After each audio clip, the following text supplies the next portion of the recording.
Hi, this is Mo, and in today's tutorial we're going to talk about the anchors that I use in the field. This is my favorite here. This is pretty cool. It's called the snap screw. It comes in two different sizes, one tiny little one and this one. This is the one I use most often. This here is what we call the snap toggle, and it comes in three different sizes. It too is very cool. I love this thing. Here we have the alligator. You know, for all you guys out there that have always used lead mollies in your brick and stuff, this thing here works a lot better. Oh, by the way, it also is very good for smaller jobs for drywall. This is called the plastic toggle. It comes in three different sizes. It kind of does what this one does, a little simpler to use, but very effective. And that is it, and we're going to go in the back room and show you how to use all these things. They say that you can just drill these into the drywall, but I always like to pound a hole into the drywall first. I use my handy little awl for this, and I just take it and pound it all the way through. It gives me a large enough hole to do that with.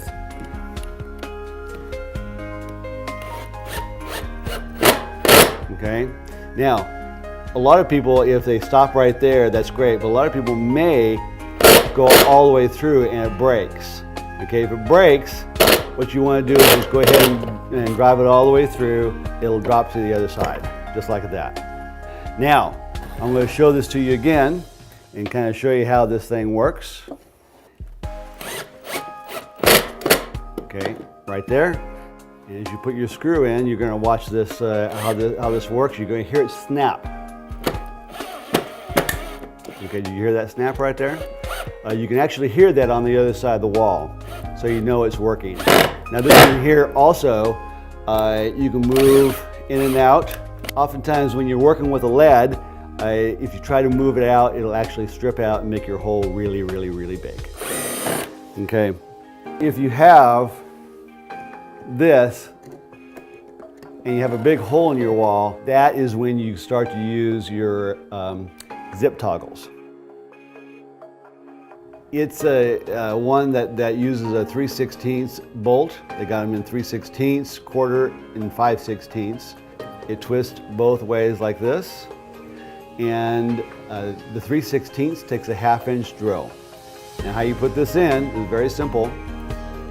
You twist it so it's flat,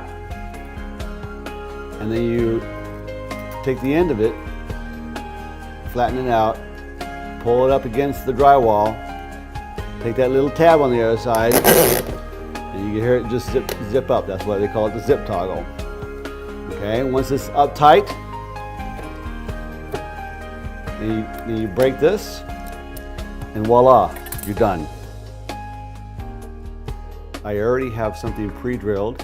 It's a 5/16 drill for this particular one. I do use a brad point drill bit to put these in with. So all we do is here again, drop it in.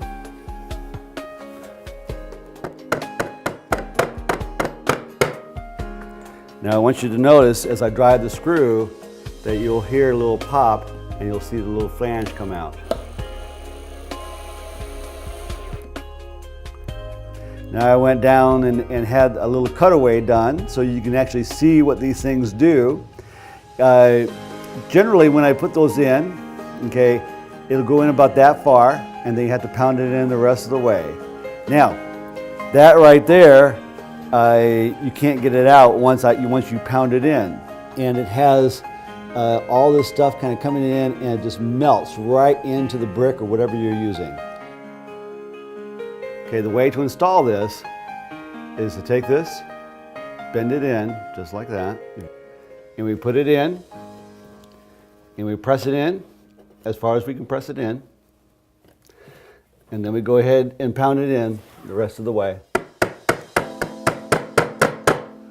Now on the other side here, it's still not a toggle, so we take our little red button, and we press it out to where it's flat on that side.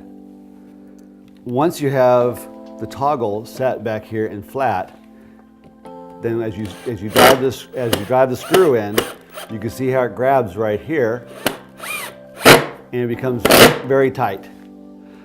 Also, the very cool thing about this particular wall anchor is that you can take your screw in and out as much as you want. Now that you know how to use wall hangers, you can hang with confidence. Please watch our other instructional videos to learn more about picture hooks and how to hang mirrors and art. Thank you for watching this hanging tutorial brought to you by Moe's Gallery and Fine Framing.